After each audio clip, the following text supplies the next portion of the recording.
西方国家就是见不得中国好，北约秘书长对中国发起抨击，声称中国不认同美欧价值观，这给中国提了个醒。众所周知，以美国为首的西方国家大多数都是经典的暴发户，依靠着战争和殖民掠夺以及工业革命带来的红利，让国家快速的发展了起来。因此，这些国家基本上也没有什么文化底蕴和抗挫折能力。所以在红利耗尽的情况下，以美国为首的西方国家就开始感到非常的焦虑和迷茫。在这样的背景下，中国的快速崛起也就让这些国家感到非常的不适，所以他们就动起了坏心思，企图联手来遏制中国的发展。据外媒报道称，北约秘书长斯托尔滕贝格在近日接受媒体采访时表示，他刚刚完成与美国总统拜登的会晤，并且北约与美国在某些问题上达成了一致，那就是要联手遏制中国的发展。对此，北约秘书长还做出了一些解释，他声称中国现在存在一些人权问题，而且经济也在飞速的发展中，相信中国很快就会成为世界上最大的经济体。同时，中国也已经拥有了第二大国防预算和庞大的海军队伍，这让美国和北约感受到了威胁，因为中国从不认同美欧的价值观。很显然，北约秘书长对中国发起抨击的原因，主要就是因为这些西方国家见不得中国发展的那么好，说什么中国不认同美欧的价值观，其实就是不允许中国通过发展变得强大起来，从而不接受西方国家的掠夺和财富收割。这种思维就是典型的强盗逻辑，但中国人也根本不吃这一套。在此前不久，北约就曾和美国一起在人权问题上跟中国较劲，当时中国外交部发言人华春莹就做出了强势回应，他警告北约不要忘记了，他们还欠着中国人民的血债。在1999年，以美国为首的北约对南联盟进行了无情的轰炸，造成了包括3名中国记者在内的许多无辜平民遇难。犯下这种罪行的西方国家根本不配在人权问题上对其他国家指手画脚。如今的世界也不是凭谁的拳头大就能说了算，那个恃强凌弱的时代早就一去不复返了。所以最后我们可以看到，见不得中国好已经慢慢成为了西方国家的基本心态。北约秘书长的此番言论或许也给我国提了一个醒，那就是中国必须要强大起来，任何人都不能阻止我们的发展，因为只有中国强大了，那些欠中国人民的血债才能让这些西方国家来偿还。美台加强勾连之际，解放军也准备出手了吗？东部战区军演频繁，攻台主力上演抢滩作战，统一信号正在加强。最近一段时间，随着台岛内部疫情不断加重，岛内矛盾也日益激烈起来。但是在这种情况下，台当局还是没有进行深刻反省，还企图将矛盾向大陆转移。一些岛内的分裂势力又开始蠢蠢欲动，想要在台海问题上再添一把火，因此他们加强了与美国的勾连，想进一步试探大陆的底线。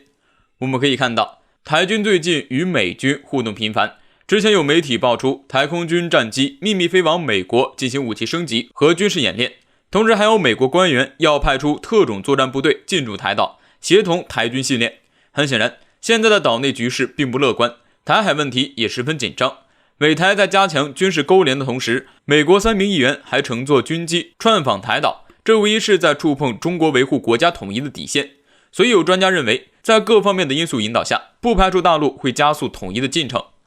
在这个关键时刻，解放军似乎也要准备出手了。据央视新闻报道显示，号称攻台主力的解放军东部战区第72集团军于近日组织相关部队在东南沿海展开了军事演练。此次演练的主要内容为探索复杂海况下的应急装载、远程航渡和抢滩登陆等战法训练。据悉，此次解放军的抢滩登陆演习非常的高调，使用的装备也引人注目，不仅派出了预警机展开探测搜寻，还有水陆2栖战车来进行情报传输和定位导航，最后在炮火的掩护下进行抢滩登陆作战。此外，在当前台海紧张的局势下，解放军东部战区的演习也越来越频繁。在稍早之前，东部战区第71集团军某旅炮兵分队还展开了实弹演练，现场炮火连天的画面十分震撼。同时，还有解放军火箭军某导弹旅也进行了实战演练，东风15导弹的战备画面也被公开。对此，有专家分析认为，在解放军备战台海时，已经对台海各个军事项目都进行了模拟打击。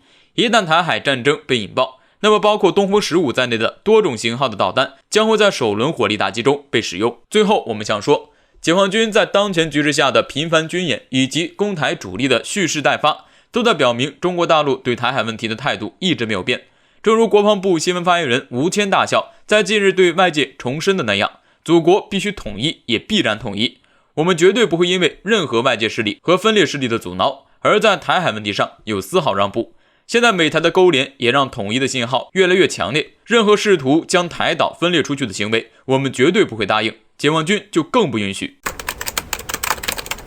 美军降落台机场，国防部如何回应？红6K 有新动作，美前高官警告台岛将成冒烟的废墟。在6月6号，美军C-17运输机搭载着3名美国国会参议员访台，即使美国强调是来送疫苗的，但从美国举动来看，不像是送温暖，更像是为台当局送葬的。很明显，这是一起恶劣的政治挑衅行径。美国扣动扳机，而解放军子弹也上膛了。大陆如何反应？这次国防部并没有立刻做出回应，而是在几天后突然回应。对于美国的挑衅，国防部发言人吴谦大校表示，这是美国的政治秀，挑战一个中国原则，这是非常恶劣的政治挑衅。而台当局挟洋自重，置台海和平与民族大义于不顾，最终必将玩火自焚。如果有人胆敢分离中国，中国人民解放军将不惜一切代价，坚决予以迎头痛击。总而言之，这次表态非常直白又严厉。虽然此前美国打出的台海牌花样百出，比如军售、军事交流等，但以前还是非常谨慎的。这次美国却如此高调，毫不掩饰地试探中国红线。美国为何突然要如此刺激中国？分析称，自拜登上任后，他就对中国打出很多牌，包括把中企拉入实体名单，和盟友一起编造虚假涉疆人权谎言，对中国发起制裁，打击“一带一路”中国合资大型项目等。但在美国眼中，台海问题仍然是对付中国最有效的一张牌。在一系列灰色行动失败后，拜登开始气急败坏，想要用台海问题要挟并激怒中国出手。一旦中国出手，就难以有精力对付美国，美国就能更好地遏制中国发展，并且有借口在多个领域制裁并技术封锁中国。而且随着解放军不断加强对台巡逻以及大规模模拟实战演练越来越多，美国也嗅到不对劲儿的味道，再不出牌，可能到时候连牌都没得出。除了国防部强硬警告外，解放军南部战区首次公开轰6K 轰炸机发射巡航导弹的画面。今年以来，解放军绕台更加频繁，规模更大。轰6K 成为解放军绕台长航演训的关键。值得注意的是，轰6K 作战半径超过3500公里，不仅是台海，还能打到美国在第一岛链的基地。美国前驻华公使、前助理国防部长傅立民前不久曾指出，如果美国介入台海局势赢了，但也不会阻止中国再次尝试，直到胜利为止，因为这事关中国主权。而如果美国失败了，那美国则承受不了这种失败，而最大的输家是台湾，因为无论谁赢谁输，台岛都将成为冒烟的废墟。然而台当局仍然看不清现实，对美国抱有不现实的幻想，才送75万疫苗就感激涕零，而且这75万疫苗还是求来的，美国顺便施舍的，就这还指望冲突时美国能支援？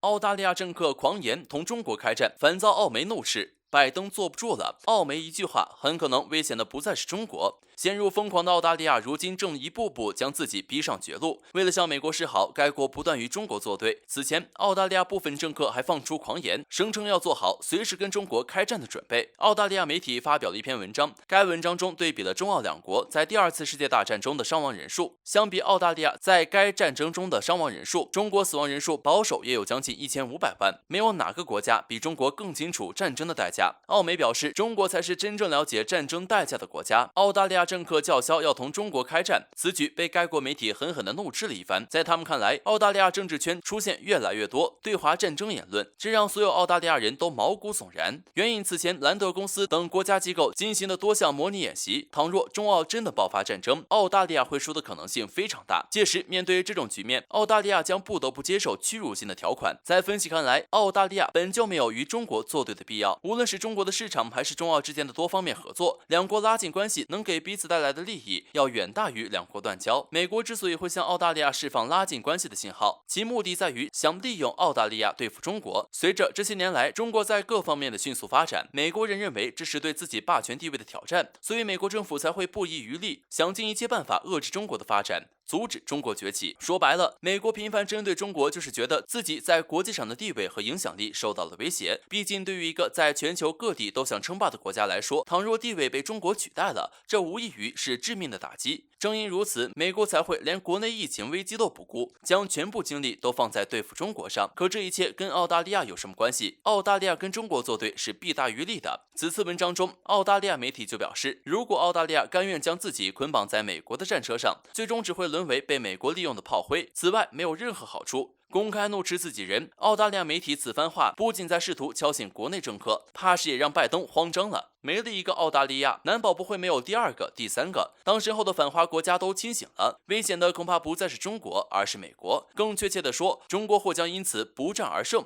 美国对华包围战略将彻底失败。